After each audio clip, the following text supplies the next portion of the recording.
What's going on, world? Welcome back to another TYSK Report video. Of course, those articles are ready and lined up on the docket. So let's go ahead and dive into our first one, talking about Unitree. China's Unitree debuts its first competitive soccer playing android. Chinese startup Unitree Robotics, whose action-packed video of an agile robot dog went viral at the end of last year, has brought out its first soccer-playing humanoid robot with the aim of creating star players for global robotic football competitions. Unitree describes G1 Comp as a football icon designed for competitions on its website, where it can be seen kicking a ball, running, changing direction, and standing back up after falling. The G1 Comp stands at about 1.3 meters tall, weighs about 35 kilograms, can move at speeds of up to 2 meters per second, and has a battery life of as much as 2 hours. Although Hangzhou-based Unitree has not yet announced the G1 Comp's participation in any robot soccer competitions, it comes with development guidelines specifically for RoboCup, a prestigious annual tournament held each year since 1997. RoboCup is a platform for advancing robotics and artificial intelligence research, with the long-term ambition of creating a team of robots that can compete against and defeat the most recent FIFA World Cup champions by the middle of this century. Alright, so this is some very interesting news, especially for me. I had no clue about any type of RoboCup, so it's great to be informed about something different where I can look further into that. But when it comes to this humanoid robot that is playing soccer, I can see later in the future a strictly humanoid robot team that is going to compete in professional leagues such as the NBA or the NFL or those professional soccer leagues across the world. Also, I do wonder if this specific robot could get to a point where it's so good that it could challenge the likes of a Messi or Ronaldo or those world-renowned soccer players who are very skilled at what they do. So things are going to become very interesting as humanoid robots are integrated more and more into the world, not only into the everyday tasks that happen where they can help out people in their homes, but also in sports. And then maybe there's going to be some humanoid robot who is going to want to run for Congress, and then maybe we could have a humanoid robot president. All these interesting things can arise, and with articles like these, they can really expand your imagination on what could happen in the future. So as we get closer to the end of January, I believe we're going to hear more news coming from Unitree, and if we do, I'll make sure to keep you updated. Let's move on to the next article. Rentizzo adds new XAG P150 to spray drone lineup. Rentizzo announced recently the expansion of its equipment portfolio with the new XAG P150 spray drone. Released by manufacturer XAG in December 2024, the XAG P150 brings the latest spray drone technology to agriculture industry, it said. Built to help operators cover more ground in less time, the XAG P150 features capabilities to boost spray drones operators' productivity. It allows operators to spray ground quickly and efficiently at higher gallons per acre rates while maintaining higher speeds, according to Rentizzo. With maximum flight speeds of more than 30 miles per hour and an 18.5 gallon tank, the XAG P150 is one of the largest and fastest spray drones currently available on the market. Rentizzo is part of a coalition of agriculture-specific drone operators and service providers that formed to lobby against the proposed Countering CCP Drones Act that was introduced in 2022. That bill would ban the sale of drones from the Shenzhen DJI in the US. As of December 2024, the act was omitted in the final version of the NDAA, allowing DJI to continue its operations in the US without new restrictions. XAG is a China-based drone manufacturer, but it is not included in the Countering CCP Drones Act. So coming off that news of what happened in LA with that DJI drone, and now with this company who is a China-based company, I think things could get very interesting with the new Trump administration. I wonder what's going to happen to this company due to the fact that someone on Trump's team could look at this company and say, hey, they might have some malicious intent later on down the road where they might cause some issues with our agriculture due to what they could be spraying on it. So as time moves along, I'll make sure to keep my eye out for that. But specifically with this drone, more of this technology is going to continue to be implemented. Reading up on this drone, it does talk about how it is able to remove those obstacles related to crop damage and soil compaction. So over time, we could start to see not only drones, but more and more machines be implemented into different parts of the world and different industries due to the fact that they will be able to alleviate or even eliminate eliminate any issues that happened in the past or could happen in the future. So with this drone update and this company XAG, I'll make sure to keep you updated if any other informative news arises. In the next article we have,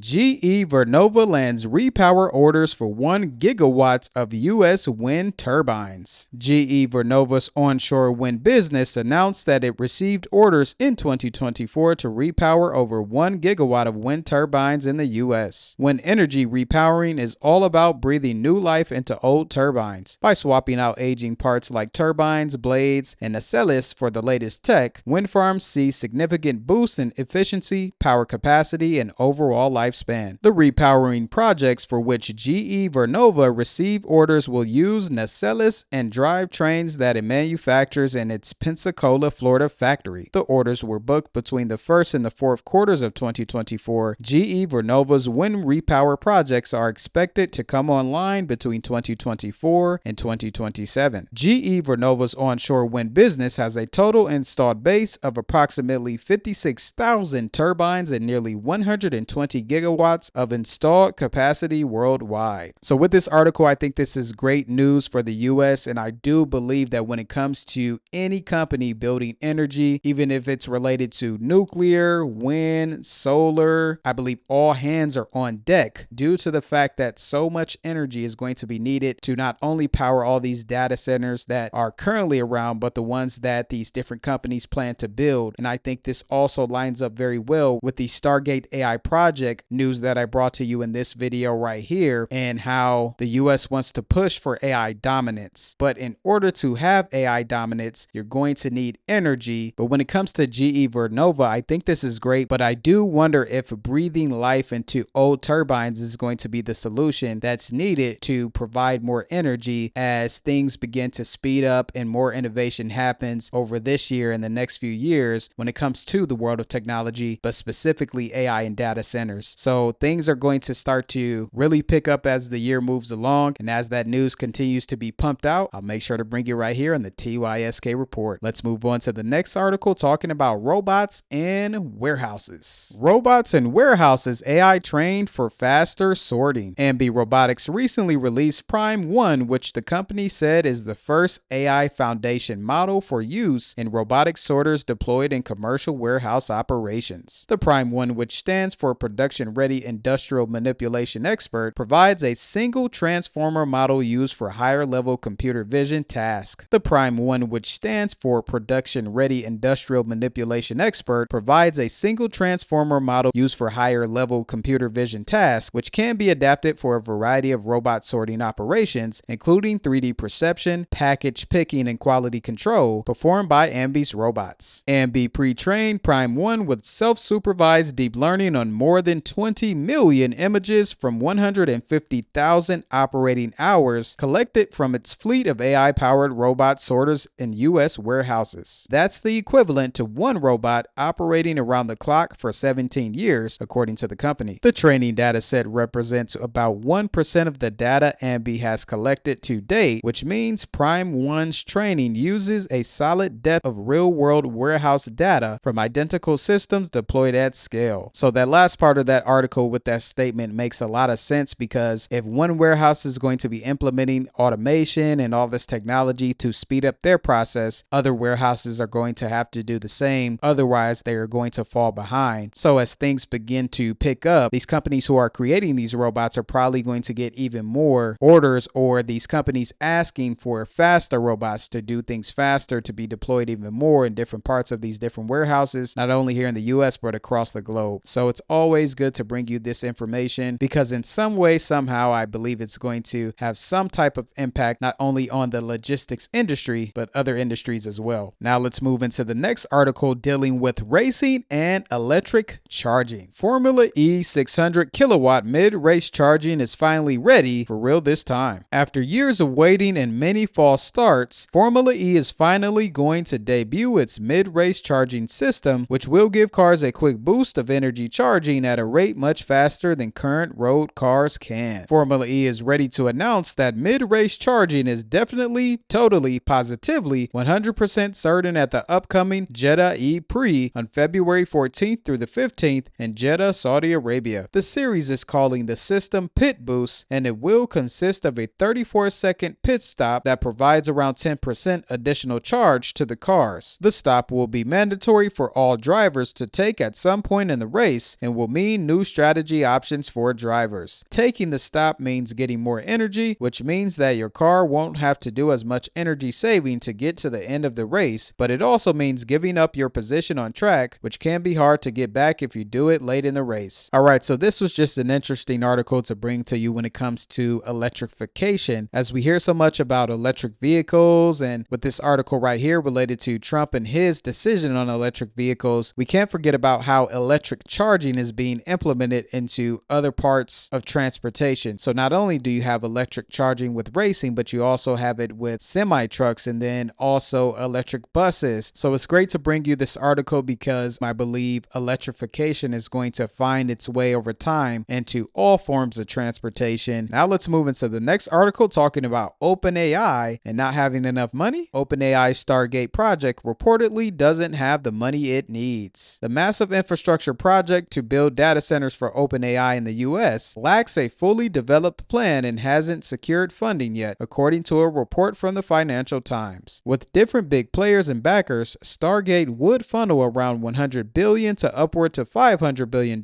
into the data centers to support OpenAI's AI workloads. However, SoftBank and OpenAI each will only commit roughly $15 billion to the project to start, per the report. They and Stargate's other backers hope to raise a combination of equity from existing investors and debt to reach the project's lofty goals. Billionaire Elon Musk has criticized Stargate on social media in recent days, claiming that the project doesn't have the money it says it does. His comments are said to have raised the ire of top White House aides, despite Trump's efforts to downplay them. So even though it seems like they might not have the money right now for this massive Stargate AI project that is set to take off, because they had a big press conference where President Donald Trump spoke, SoftBank's Masayoshi Son spoke, OpenAI Sam Altman spoke, and Oracle's Larry Ellison spoke, I'm sure they all don't want to be made a fool of, so somehow, some way they are going to get that money that is needed for this project, and we will see what's going to happen when they get that funding and if it's going to be enough to make this project as successful as they want it to be. Also, when it comes to Trump, if he's going to talk about something and he's involved in it, he definitely wants to see things through, especially with this being his first year back in his second term. So even though Elon Musk said they don't have the money right now, maybe they don't, but over time, I'm pretty sure they will. In the next article we have, Apple's newest store has a dedicated Vision Pro side room. Apple's newest store opened last week in Miami, and it has a dedicated side room for Vision Pro demos and purchases. Now, back in October, the information reported that Apple was considering stopping production of the Vision Pro by the end of the year. However, the production figures the report gave were exactly in line with what the outlet itself and many other sources widely reported would be the supply limit of the micro OLED displays from Sony. And the report also stated that Apple was in the beginning stages of preparing production of a future cheaper Vision headset. So as Apple continues to work on that future cheaper Apple Vision Pro headset, I think this makes a lot of sense, because once they get to the point where they are going to be able to sell that cheaper model in the stores, they're going to want to make sure that they are giving people the opportunity to try it right then and there, because if they do try it and they found that they are wowed by the product, I'm sure they're going to purchase it the same way many people did when it came to the iPhone coming out and the MacBooks coming out during those times where they were debuted. In the next article, let's talk about AI and benchmarks. Even some of the best AI can't beat this new benchmark. The nonprofit Center for AI Safety, CAIS, and Scale AI, a company that provides a number of data labeling and AI development services, have released a challenging new benchmark for frontier AI systems. The benchmark, called Humanity's Last Exam, includes thousands of crowdsourced questions touching on subjects like mathematics, humanities, and the natural sciences. To make the evaluation tougher, the questions are in multiple formats, including formats that incorporate diagrams and images. In a preliminary study, not a single publicly available flagship AI system system managed to score better than 10% on humanity's last exam. All right, so throughout last year in 2024, we did hear about how AI was flying past different benchmarks with one model update to the next. So with this specific benchmark, it sounds very interesting, but I think over time, maybe even this year, some AI system is going to score more than 10%. And then I do wonder what that's going to mean at that moment when it comes to the capabilities of the AI system that passes that benchmark. So that's just some of the latest news when it comes to the world of technology. I hope you enjoyed the video, and to continue to stay informed, like the video, subscribe, and then check out these two videos right here. Comment down below and let me know what you think, and stay tuned for the next video.